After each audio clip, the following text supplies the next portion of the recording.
भाषा भाषा शब्द की उत्पत्ति भाष धातु से हुई है, जिसका अर्थ है वाणी या वाणी को व्यक्त करना। यद्यपि संकेतों के द्वारा कार्य अल्प मात्रा में हो सकता है, पर उसमें पूर्णता एवं स्पष्टता नहीं होती।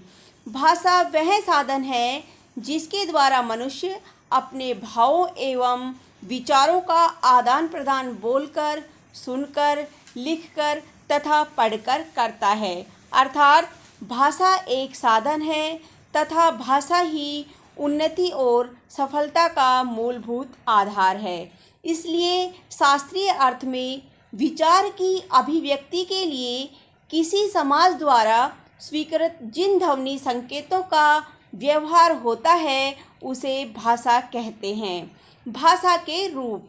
भाषा के दो रूप होते हैं, मौखिक भाषा व लिखित भाषा।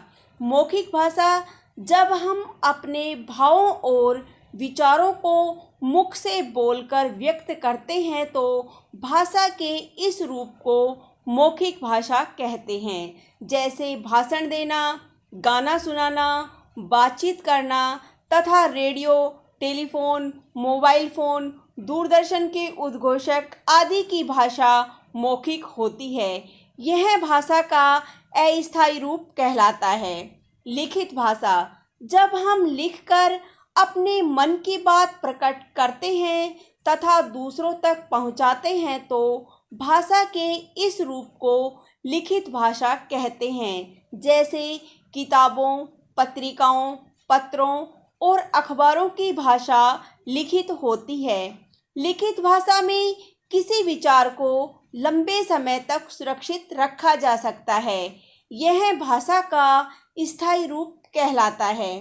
कभी कभी संकेतों द्वारा भी अपने भाव या विचारों को प्रकट किया जा सकता है, परंतु यह विचार अपूर्ण एवं अस्पष्ट होते हैं। सांकेतिक भाषा व्याकरण में महत्व नहीं दिया जाता। यूँ तो भाषा को हम दो रूपों में ही स्पष्ट या व्यक्त करते हैं, लिखकर अथवा बोलकर, परंतु सांकेतिक भाषा का भी अपना महत्व होता है।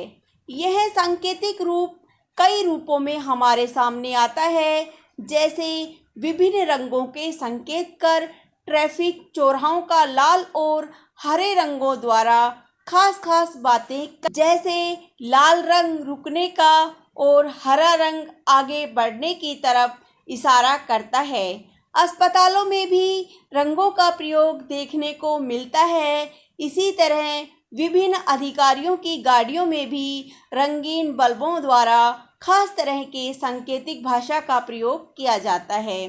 ध्वनि संकेत। भारी लट्टों या वजनी सामानों को उठाने या धकेलने में ध्वनि संकेत दिखता है, जैसे सायरन की आवाज़, भोंपू की आवाज़, स्कूलों में घंटी की आवाज़, अग्निशामक यंत्रों की आवाज़।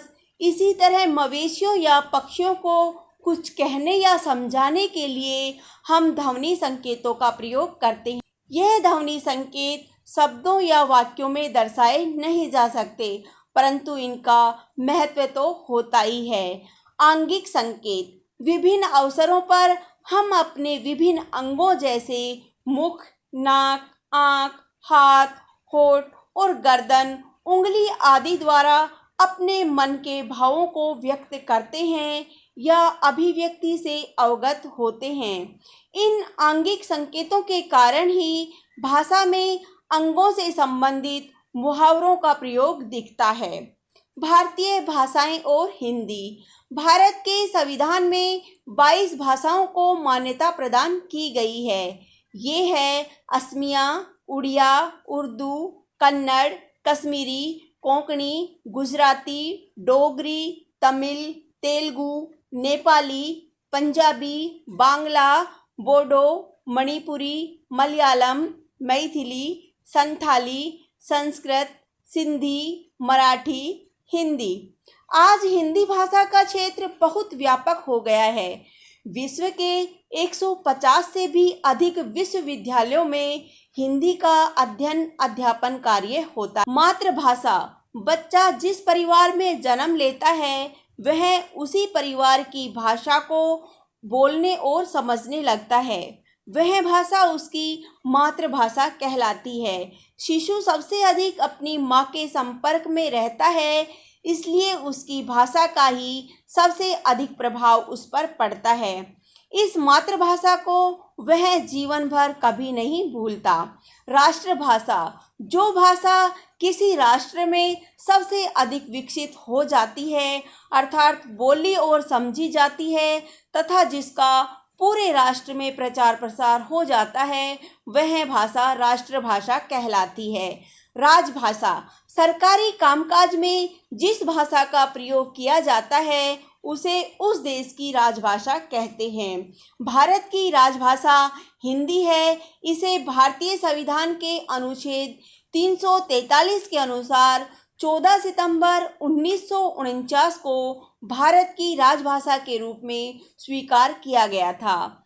हिंदी भाषा की प्रमुख विशेषता यह है कि इसके उच्चारित व लिखित रूप में अंतर नहीं होता। आज अमेरिका, जापान, चीन, जर्मनी आदि देशों में भी हिंदी सीखने वालों की संख्या में बहुत तेजी से बढ़ोतरी हुई है। मानक भाषा, भाषा में एकरूपता लाने के लिए शिक्षाविद तथा विद्वान जिस भाषा को मान्यता देते हैं उसे मानक भाषा कहते हैं। मानक भाषा में संप्रेषणीयता सहज हो जाती है। बोली, बोली भाषा का प्रारंभिक रूप कहलाती है। यह एक सीमित क्षेत्र तक बोली जाती है, अर्थात भाषा के क्षेत्रीय रूप को ही बोली कहते हैं।